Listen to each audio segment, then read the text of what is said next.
Assalamualaikum warahmatullahi wabarakatuh. Perkenalkan, nama saya Delman Romarubun, NIM L1A1220005, kelas A. Pada kesempatan kali ini, saya akan mempresentasikan tugas saya, mata kuliah Nutrisi Ternak Dasar, tentang jenis dan peranan organ pencernaan pada non-ruminansia. 1. Ternak non-ruminansia. Ternak non-ruminansia adalah kelompok ternak dengan lambung atau perut tunggal yang proses pencernaannya lebih sederhana dibandingkan ruminansia. Dominasi sistem pencernaan ternak ini adalah enzimatis dan fisik mekanis, sedangkan untuk proses fermentasi sangat sedikit ditemukan, bahkan pada saat beberapa ternak tertentu proses fermentasi jarang ditemukan. Untuk ternak non-ruminansia pada ternak besar dapat ditemukan pada kuda. Adapun pada ternak yang lain, kelompok ternak non-ruminansia dapat ditemukan pada ternak unggas.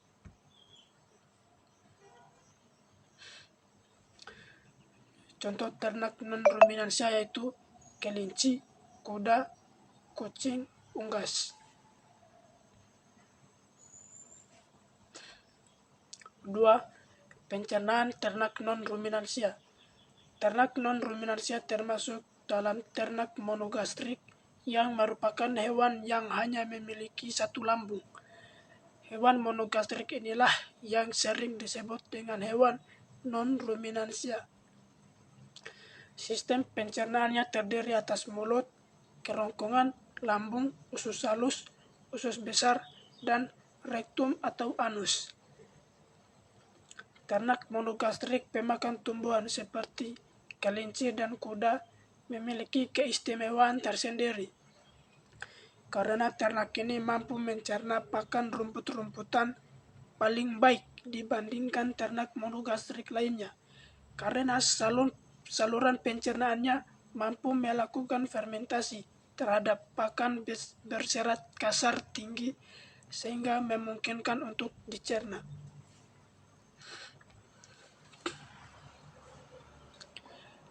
Berikut gambar pencernaan pada non-ruminansia.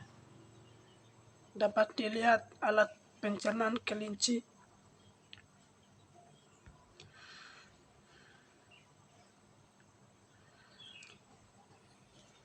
gambar pencernaan pada non-ruminansia pada unggas. Jadi dapat dilihat saluran pencernaannya.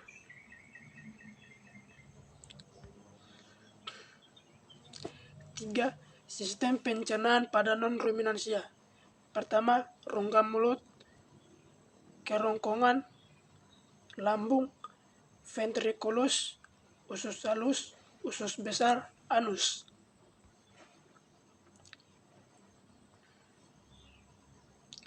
Rongga mulut. Dalam proses pengunyahan, mulut dan gigi berfungsi untuk mengunyah dan memecah makanan, memotong dan merobek makanan. Di dalam mulut terjadi pencernaan secara mekanis. Meningkatnya luas permukaan partikel pakan membantu proses pengunyah dan penelanan.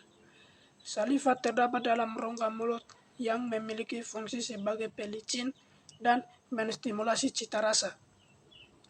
Saliva mengandung enzim amilase dan maltase.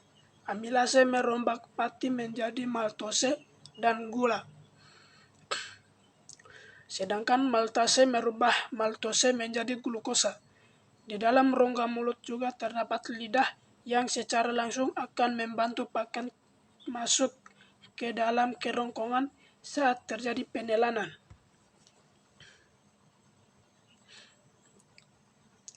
Kerongkongan. Saluran pencernaan setelah rongga mulut adalah kerongkongan atau esofagus, di mana pada ternak non-ruminansia kerongkongan hanya dilewati saja oleh pakan menuju lambung dan tidak terjadi pencernaan di dalamnya. Pada unggas ayam terdapat penonjolan yang disebut mikrob atau tembolok. Pada burung darah, sel-sel epitel tembolok mengalami modifikasi, yaitu dapat menghasilkan susu yang dapat diregurgitasi dan digunakan untuk memberi pada anaknya. Fungsi tembolok hanya sebagai kemampuan pakan sementara sebelum pakan diteruskan ke proventriculus atau lambung. Pada tembolok terdapat sejumlah mikroba yang sebagian besar adalah lactobacilli.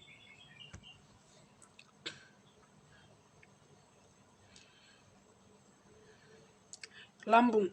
Ketika pakan masuk ke dalam lambung, cairan lambung mulai dikeluarkan dari sel-sel sekretori yang ada di dinding lambung. Cairan ini mengandung zat asam garam, hidroklorik asid atau HCl.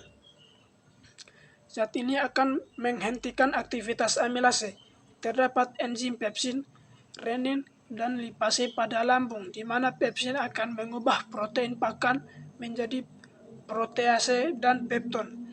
Renin akan membekukan susu, dan lemak akan memecah oleh lipase menjadi gliserol dan asam lemak.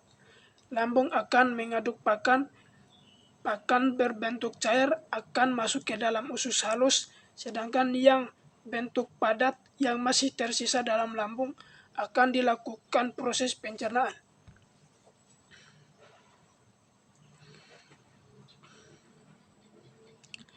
Ventriculus atau disebut juga gizar pada unggas merupakan tempat digilasnya pakan yang dimakan oleh unggas, terutama ayam. Pencernaan ini terjadi secara mekanis dengan bantuan kerikil-kerikil yang terdapat di dalamnya. Otot-otot gizar merupakan otot polos yang mempunyai kandungan mitokondria, jaringan pengikat, dan serat yang tinggi. Untuk melindungi permukaan otot gizar, terdapat tonjolan-tonjolan yang disebut gizar teeth, yang merupakan campuran HCl dengan kolin vertikal.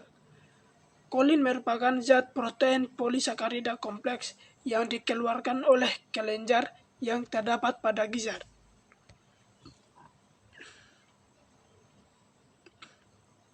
Usus halus. Sebagian pakan yang telah dicerna yang meninggalkan lambung dapat berupa campuran asam, cairan kental, dan bubur yang disebut chyme. Usus halus yang terdiri dari duodenum, jejunum, dan ileum merupakan tempat utama terjadinya penyerapan. Glandula duodenalis Brunner's gland menghasilkan cairan basah yang masuk ke duodenum melalui saluran di antara fili-fili cairan yang berfungsi sebagai pelicin dan melindungi dinding duodenum dari pengaruh HCl yang datang dari lambung. Cairan usus mengandung enzim-enzim yang membantu pencernaan. Hampir semua zat pakan yang sudah dalam bentuk sederhana selanjutnya diserap oleh usus halus. Sekum.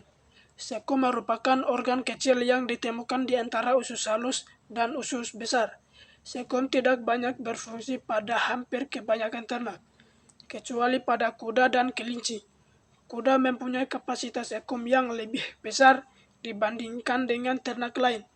Pada kuda, pakan hijauan dicerna oleh bakteri di dalam sekum ini mengakibatkan kuda dapat mencerna hijauan dalam jumlah besar. Pada kelinci, sekum merupakan tempat terjadinya fermentasi. Walaupun memiliki sekum yang besar, kelinci tidak mampu mencerna serat kasar dari hijauan ternak banyak.